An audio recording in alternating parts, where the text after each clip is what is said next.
सभी को राम राम, सभी को नमस्कार। राजस्थान जी के स्टडी के NINH प्लेटफॉर्म पर आपका तहे दिल से हार्दिक स्वागत और हार्दिक अभिनंदन है। आशा और उम्मीद है कि आप सभी अच्छे होंगे, मस्त होंगे और आपकी तैयारी काफ़ी बेहतरीन चल रही होगी।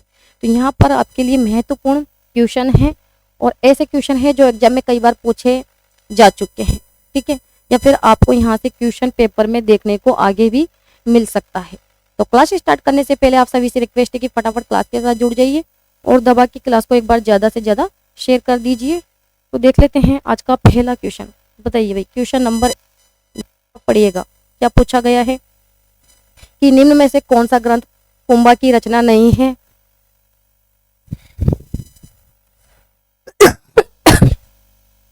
देख लीजिए, यहाँ पर आपको चार ऑप्शन।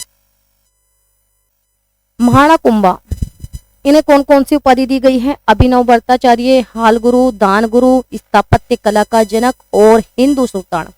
और अगर इनके द्वारा ग्रंथों की बात करते हैं तो इनके द्वारा संगीत राज, संगीत मीमांसा, शूर प्रबंध, सुधा प्रबंध, रसिक प्रिया और चंडी शतक जैसे ग्रंथों की रचना की गई है। तो यहाँ पर जो ग्रंथ है इनमें महाणा कुंभा की रचना कौन सी नहीं है? कलानिधि। जो कलानिधि है इसकी रचना की है गोविंद द्वारा। कलानिधि जो रचना है ये रचना है गोविंद की, ठीक है। यहाँ पर राइट आंसर हमारा क्या रहने वाला है? सी ऑप्शंस।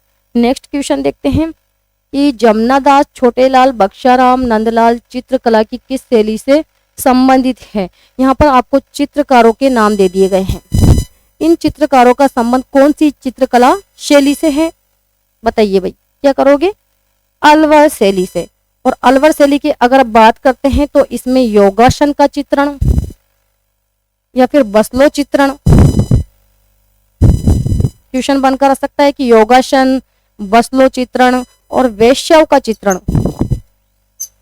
वेश्याव का चित्रण कौन सी चित्रकला शैली में देखने को मिलता है? तो वो है अलवर चित्रकला शैली, ठीक है। और यहाँ पर आपको चित्रकारों के नाम दे दिए गए हैं कि इन चित्रकारों का संबंध कौन सी चित्रकला शैली से है? तो अलवर शैली से है। यहाँ राइट आंसर ए ऑप्शन हो जाएगा, ठीक है। क्वेश्चन नंबर 3 देखते हैं कि निम्न में से राजपूताना के किस क्षेत्र पर वरिक वंश ने शासन किया? बताइए भाई, ये जो वरिक वंश है इसने शासन किया कहाँ पर? बयाना। और बयाना आप सभी जानते हैं भरतपुर। और बयाना का अगर प्राचीन नाम की बात करते हैं तो क्या नाम है? श्रीपंथ, ठीक है। और इसके अलावा नील की खेती के लिए भी जाना जाता था ये, ठीक है, नील की खेती। क्वेश्चन बनकर आ सकता है कि नील की खेती के लिए कौन सा स्थान प्रसिद्ध था? बयाना, ठीक है, या फिर बयाना का प्राचीन नाम श्रीपंथ, ठीक है। आगे बढ़ते हैं। यहाँ पर बिल्कुल भी अपन को टाइम वेस्ट नहीं करना है, टाइम को ध्यान में रखते हुए तैयारी करनी है यहाँ पर, है ना। बताइए क्वेश्चन नंबर 4 कि गोगा नवमी कहा जाता है? गोगा नवमी कहा जाता है जो गोगा जी का जो को लगता है भाद्रपद कृष्ण नवमी को, ठीक है। तो हमारा जो राइट आंसर है ए ऑप्शन हो जाएगा। और जो गोगा जी का मेला है, अगर गोगा जी की मेले की बात करते हैं तो गोगा जी का मेला राजस्थान में 2 जगह बढ़ता है। तो बढ़ता है चुरू ददरेवा और दूसरा बढ़ता है गोगा जी का मेला हनुमानगढ़ में, नोहर हनुमानगढ़ में। कौन सी तिथि को लगता है? भाद्रपद कृष्ण नवमी को, ठीक है। तो गोगा नवमी कहा जाता है भाद्रपद कृष्ण नवमी को, ठीक है। आगे बढ़ते हैं। क्वेश्चन नंबर देखते हैं 5 कि तेजाजी मेले का आयोजन किया जाता है कहाँ पर? तेजाजी का मेला, अगर हम बात करते हैं तेजाजी का जन्म ये तो कहाँ पर हुआ था? खरनाल नागौर में। कहाँ पर हुआ था? खरनाल नागौर में। और तेजाजी के अगर मेले की बात करते हैं तो तेजाजी का जो मेला है वो लगता है परबतसर नागौर में, है परबतसर नागौर में लगता है। और तेजाजी का जो मेला है ये कौन सी तिथि को लगता है?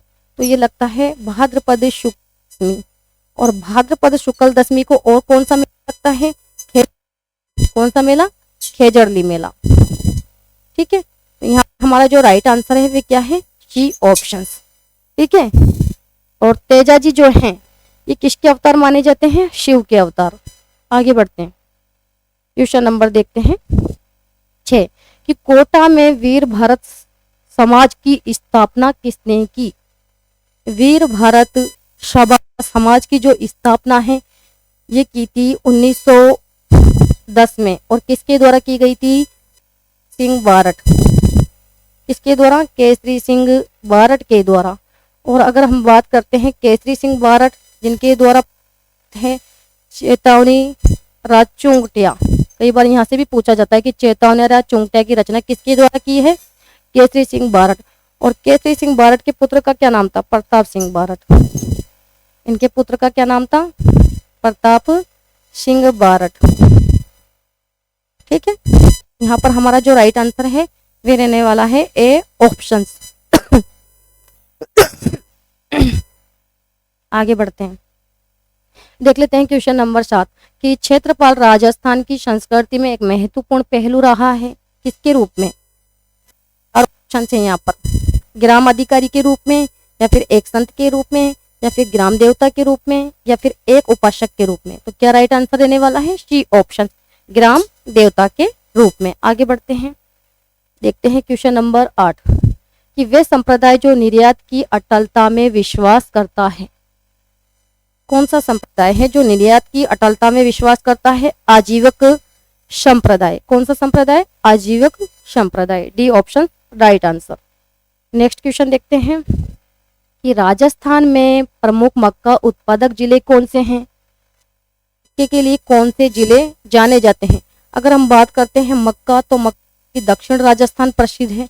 अब देख लीजिए राजस्थान में कौन से जिले आएंगे? सवाई माधोपुर और जो भरतपुर है पूर्वी राजस्थान के जिले हैं, है ना।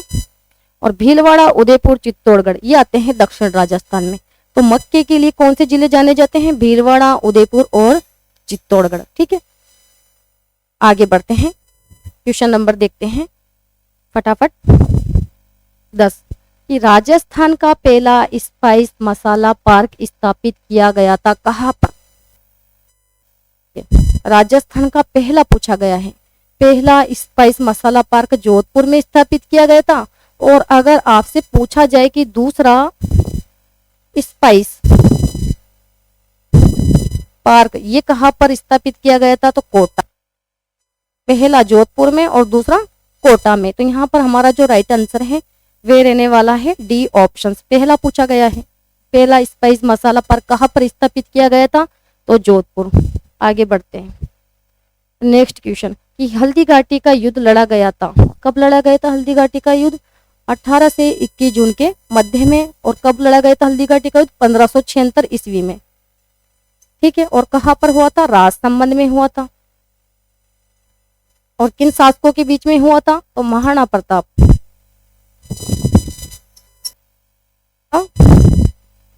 अकबर के सेनापति मानसिंह कछवा के बीच।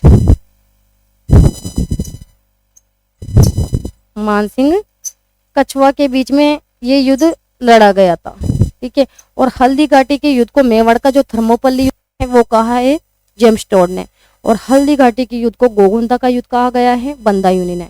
ठीक है, या फिर हल्दी घाटी के युद्ध को खमनोर का युद्ध कहा है अबुल फजल ने।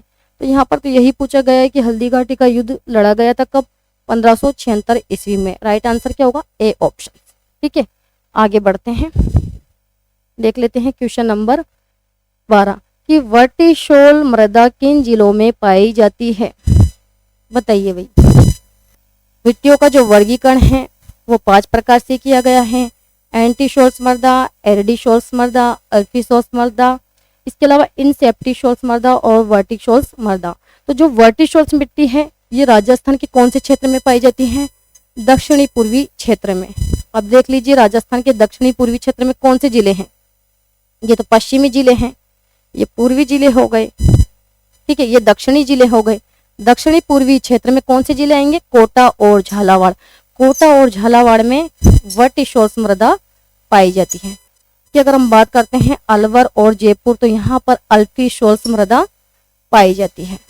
ठीक है, इसके अलावा उदयपुर और राजसमंद में इंसेप्टिशोल्स। ठीक है, और जैसलमेर और बाड़मेर में एंटीशोल्स मृदा। ठीक है, क्लियर? तो यहाँ पर राइट आंसर हमारा बी ऑप्शन रहने वाला है। आगे बढ़ते हैं, क्वेश्चन नंबर देखते हैं 13 कि राजस्थानी भाषा दिवस मनाया जाता है कहाँ पर? ये राजस्थानी भाषा दिवस कहाँ पर मनाया जाता है? सॉरी, कब मनाया जाता है?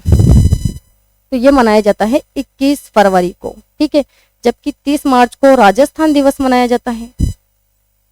राजस्थान दिवस मनाया जाता है 30 मार्च को।